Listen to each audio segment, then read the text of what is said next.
na nalugi ng 10 million, may nalugi ng 50 million pesos. Dahil sa pagiging kawatan ninyo dyan sa FDA. 50 million. Meron pa nga isang kumpanya, napakalit niya. She has to shut down. Bakit? Dahil humihingi ng kotong para mapabilis po yung proseso. And you don't have to wait for 3 years. Huwag ko kayong iling-iling, sir, please. I don't like that. Para mapaiksi ang proseso, ang hingian po ay 5 million pesos. Sometimes it can go. No, sir, huwag kayong iling, sir. Sorry po. Wag. Sometimes it goes up to 20 million per product. Good evening to you, Dr. Samuel Zacate. Good evening. Okay, bago kayo naging FDA, ano pong posisyon niyo ngayon? Director General Director po. General ng FDA. Saan ho kayo dati? Ano po yung posisyon niyo before I this? was in the Presidential Security Group as a Medical Officer 3 po. PSG. Yes po, sir. Okay. Now, dalawa lang po ang aking katanungan. Depende po kung paano nyo sagutin. Pwede itong mapaiksi, pwede mapahaba. Ano po? First and foremost, I would like to take you a challenge. Kasi nga po, yung inyo pong posisyon at inyo pong departamento ay talagang tad-tad po ng korupsyon.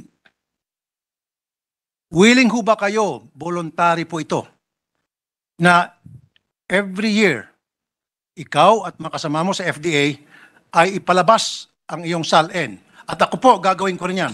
Pag tinanggap po yung challenge ko, pareho tayo maglabasan ng ating SALN. Ay, oo naman po. Very good. Opo. Put it on record, you accepted my challenge.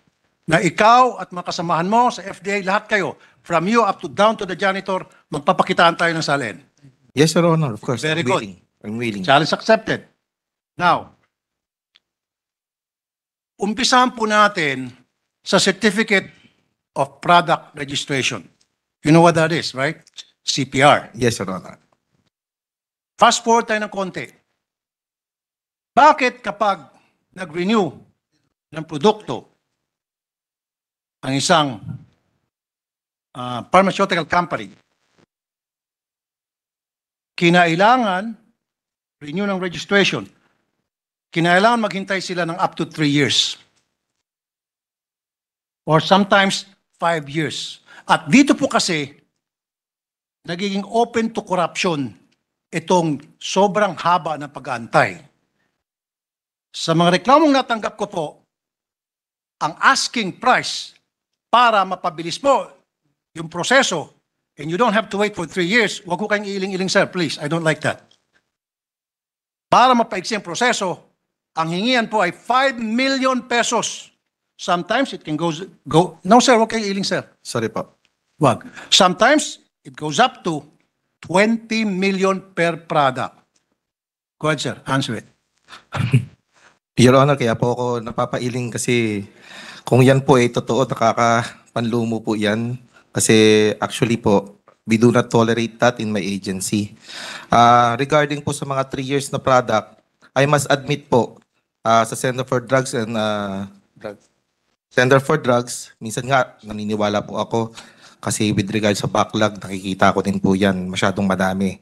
Now, as my directive po, ngayon po nagsisimula na tayo, Your Honor, to streamline the process. When I say to streamline the process, what I notice in the FDA is the lack of digitalization and digitation. So yan po ang aking naging prioridad. Yung pong aspect na yun, ang pong ginagawa natin ng paraan. Katulad po na sinabi ko, Your Honor, yung atin pong unang pagkikita, sabi ko po, inaayos ko pong ICT. Ginagawa ko na po ngayon. At ang mga isa pang aspect po na nakikita ko sa kabagalan po ng sistema, aside from the stringent requirements, of course, Your Honor, no, we cannot do something about it, is yung mga payment posting. Yan po ina-address na po natin ngayon yan. I already submit a request from the National Printing Office. Baka po pwedeng umubra yung e-receipt. So naghihintay po ako sa aking kasamahan sa publiko, public service po sa National Printing Office. Hinihintay ko po yung inyong response kasi po madami na po madami na po. Response ko po. Sorry, Mr. President. National Printing Office po. Okay. I'm asking them, I'll give a letter of follow-up regarding dun my request. Now another thing po, Your Honor, I'm tasking my director. I don't want to mention her name. Why not? No, I will mention her name, sir, Your Honor. Let's be transparent here. Okay po, Director Sirunay, I'm asking her, What's her name po, sir? Director Sirunay po, I'm asking her to address the backlog as soon as possible, but she committed to me that she will address the backlog and will have a zero backlog by June 2023. Yan po, tinext ko po siya kahapon kasi sabi ko sa kanya, I cannot cover this anymore. I cannot cover this for a long time. I cannot justify you. You must address, we must help those people. We must not have a backlog. We have a zero backlog policy. Another one po, Your Honor, on my agency, I must admit, no, on the part of director, to be fair with my director Joyce, no, she's a very talented and brilliant director. I have to admit that there are problems in my agency. Number one is the lack of manpower. So what I do is to have a directive to all my directors to fill up the plantilla positions. What I noticed, there are so many plantilla positions, not only in the internal management and centers, but also in the field regulatory operation. Now, another thing, nagkakaroon po kami ng backlog because nauubusan po kami ng expert pool. Yung mga nagre-review po ng mga gamot. So that's one of the thing that I'm addressing because yung honoraria natin sa mga expert natin po baka hindi nga po makaabot po sa gasolina. So that's what I'm talking to them, that yung consultant, yung expert pool, gawin ng consultant para may regular ng TAI. But of course, the expert medical doctors, I must admit, because I'm a doctor also, they have livings, no? But I cannot, hindi namin mapantayan sa ahensya. Another thing, to address the manpower, number one po, ginawa ko po to fill up all the plantilla positions. So that the next year po, I already talked to Secretary Amena that my plan is to reorganize the FDA. Because the FDA, the organization of the FDA is not coping up with the system or the innovation of the science of this country. So those are the things that I need to address. Aside from that, sir, there are administrative order that I keep on talking to my people and also our beloved secretary, the Administrative Order 67. I think I need to address that and to have a technical working group who it's not anymore coping with the innovation, sir. So I have a technical working group. That timeline is January 2023. By that, we will have a working group. I will submit my recommendation for amendment of the Administrative Order number 67 for the approval of the Secretary, OIC Secretary. Rest assured, sir. Rest assured. I'm doing my best. I'm doing my best in my capacity. The FDA are brilliant people. They're highly technical. Now, those allegations, I cannot tolerate that, sir, Your Honor. I will guarantee you that I will eliminate if I can see anything that is outside my principle of public service. I will guarantee you that. Okay. Mr. President, thank you. Now, ang haba po ng inyong sagot sa napaka-iksi kong tanong, gusto ko pong maiksing sagot. So, yung 3 years po or more na para sa pag-renew ng certificate of product registration, from 3 years, pwede nyo bang mapababaan yan to what years, ilang years o ilang month, o ilang weeks o days? Wait po, Your Honor. Kinuha ko lang po yung citizen charter ng certificate of product registration. Kasi sa ngayon, sir, Mr. President, sa ngayon kasi 3 years ang minimum. Inabot pa up to 5 years. So, may papangako niyo po ba na yung 3 years na yan ay mapapaiksi niyo po to at least man lang, say, 1 year? Mas maganda, 6 months. What I noticed, Your Honor, yung 3 years na yun is collective po. So, nangyayari, nagkaka-problem po kami or bumabagal yung sistema nga namin sa pre-assessment. Not because, no, I give the benefit of a doubt sa mga tao ko. The reason, because of the internal management, sir. The commitment, basta po hindi namin makompromise yung safety and efficacy ng isang produkto. That's why I'm amending the AO. Yun po ang pinaka-main target ko sa kanila. Kasi yung 3 years na yun, I think may possibility po talagang umiksi yan. Basta maayos ko lang po itong internal management. To our distinguished colleague, may I interject?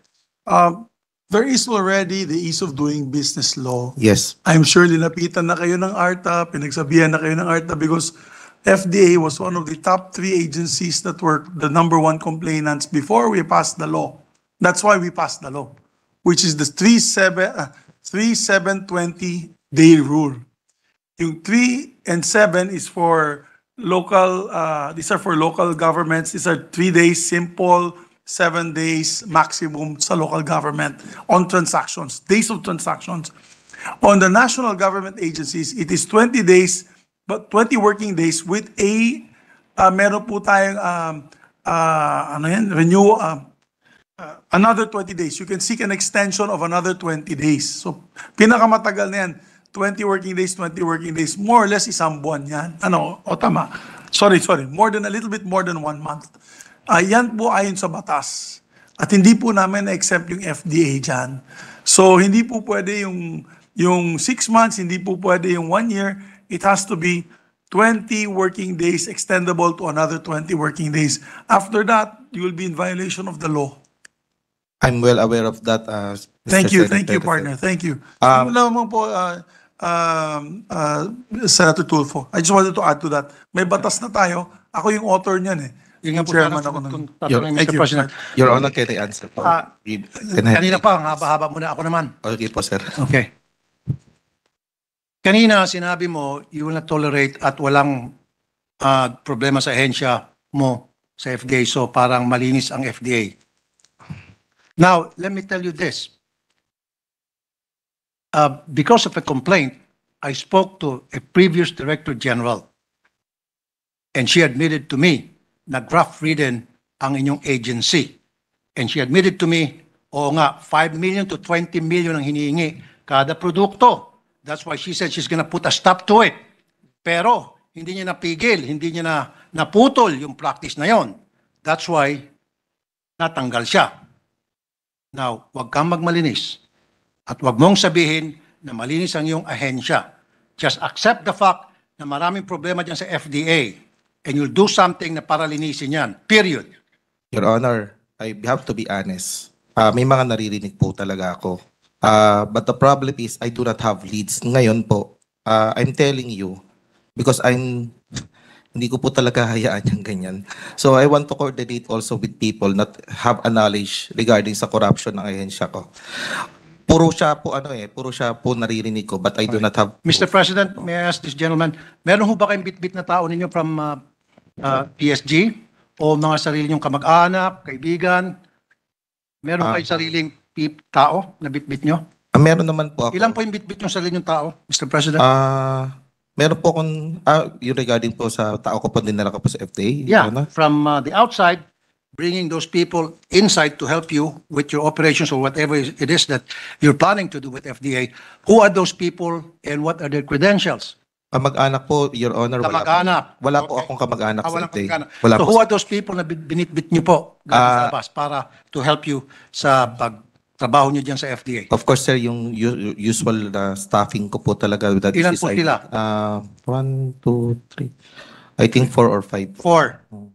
Okay, and what are the qualification of these people? Of course, sir.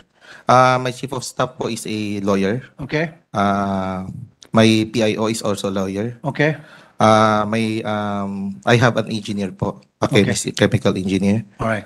Because I need her expertise. So another one is most of the people, but one doctor also. Good. The doctor came from the DOH. Okay. He is a medical specialist Okay, too. noted. And another one is a lawyer also, sir. Okay, so you have doctors, lawyers, COS, etc. Good. Some of them may mga sekretary din po ko, Your Okay, Honor. good. Opo. Now, I'll cite you a situation na very upsetting at magagalit po siguro ang mga karinig nito. If a company is seeking for a renewal of his product, certificate of product renewal, at inabutan po na expiration ng renewal, yung product niya from previous years na kung saan na-aproba na po. And so, I'll cite you an example. Halimbawa po, due to expire yung Certificate of Product Registration o CPR, January 2023. January 1, 2023. Pagtungtong po ng January 21, 2023, lahat po ng product na nasa shelves, now that was manufactured prior to January 2023, January 1, 2023, at hindi pa expired, bakit po kinakailangan i-pull out at kinakailangan itapon na lang yon bilang lugi na lang ng manufacturer? Now, before you answer that, Mr. President, binibigyan po ng dalawang options. Yung pong company naghihingi ng renewal. One, bibigyan siya ng provisional extension. Two, sumulat siya sa FDA para sa extension na yon. 9.5 out of 10, siya po ay nare-reject yung kanya pong request. So what happens next? Yung pong mga produkto na nasa shelves, kailangan i-pull out para sirain na lang, itapon na lang. Pero may paraan para hindi mangyari yon. Kailangan magbigay. Depende po sa number of products na nasa shelves, ibibilang po yan, and then magbilangan at magkakaroon po ng aregluhan in the amounts of maybe hundreds of thousands or even millions. But don't tell me hindi nangyari yan. Your Honor, Senator, Because for me, Mr. President, it doesn't make sense. Yung pong produkto na wala namang kinalaman sa paghingi ng renewal for registration nitong isang company, bakit po madadamay? Bakit po kinakailangan i-pull out sa shelves? Bakit hindi na po natin payagan na hanggang maubos yun? Senate President, Your Honor, I do not have any rules which is under my mind. Under your mind, Hindi, Mr. President. wala pa po akong on my knowledge regarding that. So maybe I can ask my field regulatory operations kung yan po ongoing or may ganyan mga aspeto. Maybe you need to, Mr. President, maybe you need to ask your corrupt people in your agency. Marami po mga corrupt yan sa mga kasamahan mo. Siguro isa-isa silang tanungin niyo po. Kasi nga po, really, it doesn't make sense. I'm telling you. We are talking of hundreds of thousands and even millions na lugi po ng isang kumpanya na kailangan i-pull out sa shelves, sa mga tindahan, sa mga butika, just because nag-a-apply siya ng renewal at naabutan po na expiration yung renewal niya. Even if this was manufactured before the time that it was expired, before the time that he is manufacturing a new product to be asked to be renewed. So kailangan i-pull out sa shelves. At kapag nag-request, Mr. President, ng extension, dini-deny. Bakit? Dahil humihingi ng kotong. Your Honor, Senate President, regarding po sa pag-pull out ng mga expired na CPR, as my feed po, we don't do that. Yes, you do. Expired. Mr. President, yes, you do. Um, Yes, you do. With regards to the normal process, Your Honor, yun lang po pala. I have with me some complainants na nagreklamo na nalugi ng 10 million, may nalugi ng 50 million pesos. Dahil sa pagiging kawatan ninyo dyan sa FDA. 50 million. Meron pa nga isang kumpanya, napakalit niya. She has to shut down. Your Honor, regarding po dyan, yun nga po, wala kaming proseso na ganun. If ever po yan, talagang ganyan ang ginagawa. Open po opisina ko 24/7, sir. Sabihin niyo po sa akin, complain niyo sa akin. I'll take your word for that, Yes, sir. Mr. President. Now, toxicity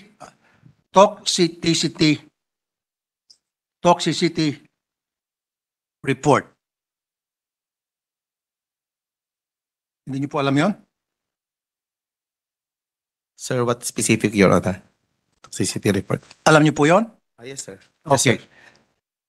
Para mabigyan ng go signal ang isang produkto na nagre-request ng Certificate of Product Registration, CPR, kailangan magsabit din po ng toxicity report. At dito po, it takes at least 1 year and sometimes 2 years bago lumabas po yung report. Now, you have 3 years para sa renewal and then 1 to 2 years para sa toxicity report. So we're talking about 5 years. Doon pa lang sa 5 years na pag-aantay, wala na po, nababankrupt na po ito maliliit na kumpanya. At bakit? Sapagkat may mga malalaking kumpanya na pinapaboran po ng FDA na talagang gustong-gusto mapatay ito maliliit na kumpanya.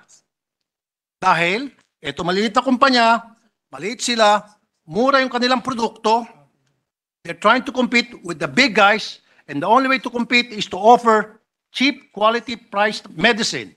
So ngayon, nakikita ng malalaking kumpanya na malulugi sila, so they have to kill this small guy. And how are they gonna do that? FDA. Corrupt people in the FDA. Your Honor, I'm asking my director if the toxicity level is a prerequisite for drugs. So maybe later po sagot ko po. Regarding po dun sa mga pagpatay sa mga maliliit na negosyo, being appointed by the President is the prerogative or the mandate, goal po ng Presidente na itingin ang ekonomiya natin. So ang number 1 policy po niya is to have a fair play with all the stakeholder. Yan po talagang ginagawa natin simula na naupo na tayo.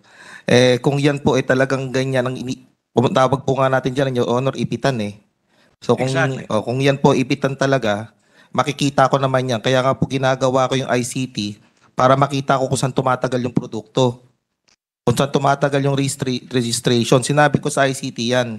Sabi ko sa kanila, gusto kong makita kung saan tumatagal. Then I call the attention of that person to prevent red tape. Yun po naman talaga ang natin, ang agenda natin. But as for now, I must admit po, Your Honor, Senate President, medyo hilaw pa po yung aking sistema dahil nakagisnan ko po siya na halos 30% automated pa lang po yung aking ahensya. So bigyan nyo lang po ako ng oras. Then for now, I'm open with all the complaints, sir. Actually, I always want transparency in my agency. So, for the meantime, sir, yun po magagawa ko, but I promise, rest assured, that I can monitor that. I'll tell you the reason bakit nagkakaroon po ng delay sa toxicity report. Dahil it's out of your control, ito po ay isang independent laboratory, example UP, SGS. Overwhelmed po yung mga laboratorio na yon, kaya inaabot po na 1 taon. That's beyond your control. My question is, ano ang pwede mong gawin para ma-address ang problemang ito? Sir, number 1, independent laboratory po, as per my director, the test of toxicity, because we don't have capacity for that. We don't have capacity for toxicity po. So, independent laboratory which are, yun po yung nagtetest, I can streamline do kasi may mga organization naman po sila. Tingnan natin kung talaga po sila may ganyang nagpapahamak sa mga maliliit na negosyo. For the meantime po, yun po kasi wala po kaming capacity for toxicity. I know. So, ang President. mangyayari po, they test it outside, then we wait for it. Now, out of hand na po namin yun kung paano nila ginagawa sa labas. But what I can do is the accreditation. Kung pagka yan po may complaint sa kanila, pwede po nang tanggalin natin accreditation yan sa amin. Mr. President, siguro po may suggest ko sa iyo, what's your name? Dr. Dr. Sakate. Samuel Sakate. Siguro po, kayo po mag-invite ng mga private laboratories na pwede nyo ma-accredit, na pwedeng magamit, maparami, nang sa gayo mabawasan po yung backlog ng ibang mga laboratories, existing laboratories ngayon, na hindi nyo po makaya yung volume ng request from different drug manufacturing companies. Your Honor, there is an organization of laboratories. I can call their attention po. Call them. Yes, sir. Yes, You sir. know why? Bakit hindi po ginagawa ng paraan? Hindi ginagawa to. The more delays, the more money they can ask from the manufacturer. As simple as that. Dahil, nag-iingalaw na po yung manufacturer. 1 taon na po nag-aantay. Hindi pa rin po lumalabas yung toxicity report. At sasabihin po ng FDA, it's out of our control. Hindi amin yan. Problema yan ng lab. Nakita nyo naman, UP yan, SGS yan. So ngayon, itong pobre, mag-iusap sa inyo. So each delay that happens doon sa proseso, it means pera. Yun lang po eh. The more delay, the more money can be asked from the manufacturer. Graft free din po ang FDA. I received tons and tons of complaints, hundreds of complaints from manufacturers, from small-time companies that manufactures skincare products, energy drinks, etc. Ang lakas nyo na pong tumaga. Sobrang lakas nyo na pong tumaga. Your Honor, Hindi po kayo. Hindi po kayo. Thank you po. Kundi yung mga kasama nyo dyan po sa FDA. Now, bago ako pumunta sa Senate, nung ako po'y broadcaster pa lamang sa Wanted sa radyo, I promised myself, nung nangampanya pa lamang, isa po kayo sa babantayan ko. Rest assured. Hindi ko po itatantanan hanggat di po matigil at masibak ang mga tiwali niyong kasamahan dyan. Because alam mo naman po, maraming tiwali dyan sa inyo. And again, I would repeat it, nakausap ko po yung dati yung district director at inamin niya po na meron talagang bigayan. At sabi niya, she will stop. Hindi niya po napastop hanggang siya po ang natanggal. At kapag hindi niyo po napatigil yan, maybe, baka kayo po'y matatanggal. Kasi po, ako'y magbabantay sa inyo. I'll be the monkey in your back. I can assure you that. Do your job well, then I'll back you up. I'll make sure na maging maayos yung trabaho mo at pupurihin ko pa kayo. Your Honor, I'm very glad that that kind of commitment that you give to our agency. Rest assured, sir. Actually, diyan po tayo umaasenso sa public service, yung mga ganyang klaseng input po na naririnig namin. I must admit, bago lang po ako dito. Pero it doesn't mean po na wala po yung pagmamahal sa bayan. So, naiintindihan ko po yung inyo pong sinasabi. Maraming pong salamat sa paggagabay nyo at sana po matulungan nyo rin kami in the future. And rest assured, all those issues, I will do it. Last na lamang po, sir. How long have you been with FDA? Been there for 3 months lang. 3 months. Okay. Medyo off topic to Mr. President. Bigyan kita ng piece of advice. Kasi 3 months ka pa lang dyan, dami ko natatanggap ng mga report. Make yourself accessible. Huwag ka maging suplado, sir. Medyo suplado ka raw. Sir, I'm serious. Your Honor. Sir, Apo. Mr. President, I'm just giving a piece of advice. I'm with you. Do a good job, I'll support you. Do a bad job, I'll be a monkey in your back. Okay, sir? Yes, sir.